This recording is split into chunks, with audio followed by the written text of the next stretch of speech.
सबसे पहले आप सबको मेरी प्यार भरी नमस्कार।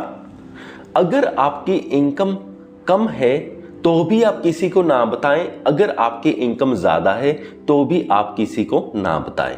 आप अपनी इनकम किसी को रिवील मत करें, चाहे वो आपके दोस्त हों, चाहे वो आपकी पत्नी ही क्यों ना हो। तो क्योंकि होता क्या है कि रीज़न ये है कि अगर आपकी इनकम कम है और आप किसी को बताते हो तब तो लोग आप पर हंसेंगे, वो आपको कुछ नहीं समझेंगे, वो कहेंगे कि इसके पास तो कुछ भी नहीं है। वो आपका मजाक तक भी उड़ाएंगे और आपको नीचा दिखाने की कोशिश करेंगे। ये प्रॉब्लम आपको आएगी। और अगर आपकी इनकम काफ़ी ज़्यादा है और तब आप रिवील करते हो तो फिर तो उससे भी ज़्यादा प्रॉब्लम आपको आने वाली है। अब वो कैसे? सपोज आप एक महीने का आप 5 लाख कमाते हो और आपने अपने किसी दोस्त को बोल दिया कि मेरी इनकम तो 5 लाख रुपए है, मैं तो बहुत कमाता हूँ। तो डेफिनेटली आपके कुछ दोस्त ऐसे होंगे जो आपसे कहेंगे, आपको फ़ोन करेंगे और बोलेंगे यार मुझे ना 2 लाख रुपए चाहिए बहुत ही जल्दी, क्या तुम मुझे ऑनलाइन सेंड कर सकते हो? तो तब आप फंस जाओगे। अगर आप कहते हो कि मैं सेंड कर सकता हूँ तब आपके 2 लाख रुपए गए। 2 लाख कोई छोटी अमाउंट नहीं होती। अगर आप कहते हो कि मैं नहीं सेंड करूँगा तब आपका उसके साथ रिलेशनशिप खराब हो जाएगा। तब आपका दोस्त बोलेगा अरे यार तेरी इतनी ज़्यादा इनकम है तो मुझे 2 लाख रुपए तक भी नहीं दे सकता। तो वो इस कदर से बुरा मान जाएगा और आपके साथ बुरा बिहेवियर करेगा। अब चलते हैं नेक्स्ट स्टेप पे। अब सपोज करो कि अगर किसी ने आपको फ़ोन किया, किसी फ्रेंड ने आपको ऐसा फ़ोन किया, अगर आपने उसको पैसे दे दिए, सपोज करो आपने 2-4 लाख रुपये दे दिए, तो डेफिनेटली अब आपके दिमाग में ये आता रहेगा कि वो आपके पैसे लौटा भी दे।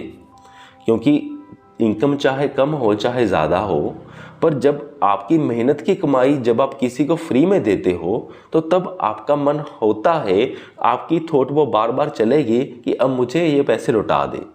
पर नॉर्मली इस केस में क्या होता है कि जब आपसे कोई पैसे ले जाता है ना, नॉर्मली कोई वापस लौटाता नहीं है। आजकल के ज़माने में तो बहुत ही कम लोग ऐसे होंगे जो अगर आपसे 2-4 लाख रुपए ले गए तो वो वापस करेंगे। बहुत ही कम लोग ऐसे होंगे। तो सपोज करो आपकी 4-5 लाख की जो पेमेंट थी जो आपने किसी को ऐसी दे दी, तो अब वो आपको लौटाएगा नहीं।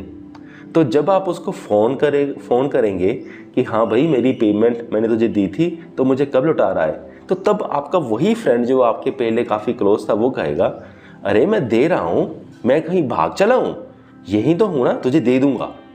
तो ऑब्वियसली तो मोर प्रोबेबली आपको ऐसा ही जवाब मिलेगा।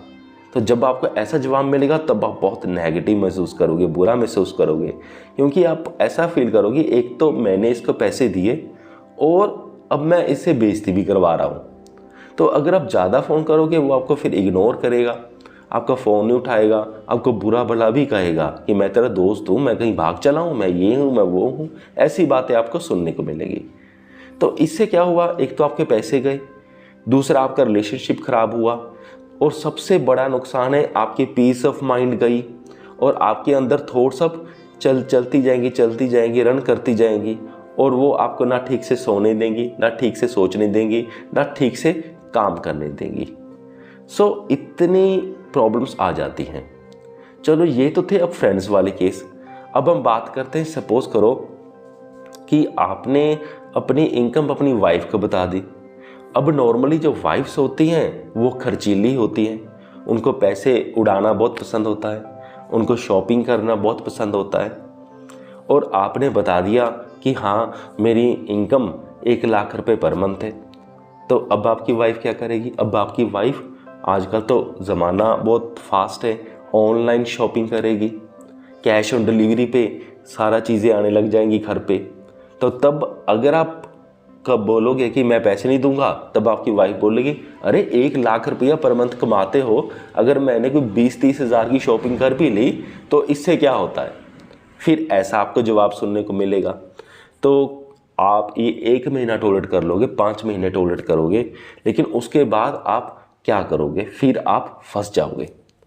सो नॉर्मली अपनी वाइफ के साथ इनकम शेयर करना भी वो आपके लिए बहुत नुकसानदायक हो सकता है। तो अगर आपकी वाइफ सपोज करो इतना खर्चा बढ़ता गया, बढ़ाई जाएगी, फिर क्योंकि वाइफ को गाड़ी भी महंगी पसंद है, वो बोलेगी गाड़ी महंगी ले आओ, घर को और अच्छा बनाते हैं, तो आपकी सारी इनकम जो है वैसे ख़त्म होती रहेगी और आपके ऊपर फाइनेंशियल प्रेशर बढ़ता रहेगा।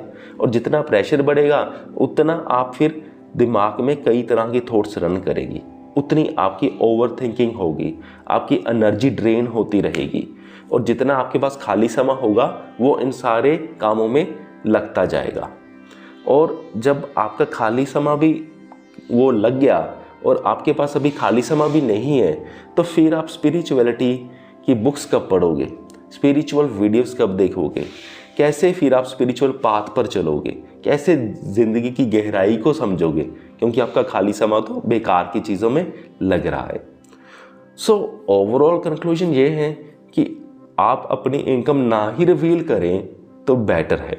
इससे आपकी एक्सटर्नल जो प्रॉब्लम्स है वो ख़त्म हो जाएगी, जिसकी वजह से इंटरनल ओवर थिंकिंग भी ख़त्म हो जाएगी और आप स्पिरिचुअल पाथ में आगे बढ़ पाओगे। सो मुझे पूरी उम्मीद है कि आप सबको ये वीडियो समझ में आ गया होगा। सो इस वीडियो को यहाँ तक देखने के लिए आपका बहुत बहुत धन्यवाद।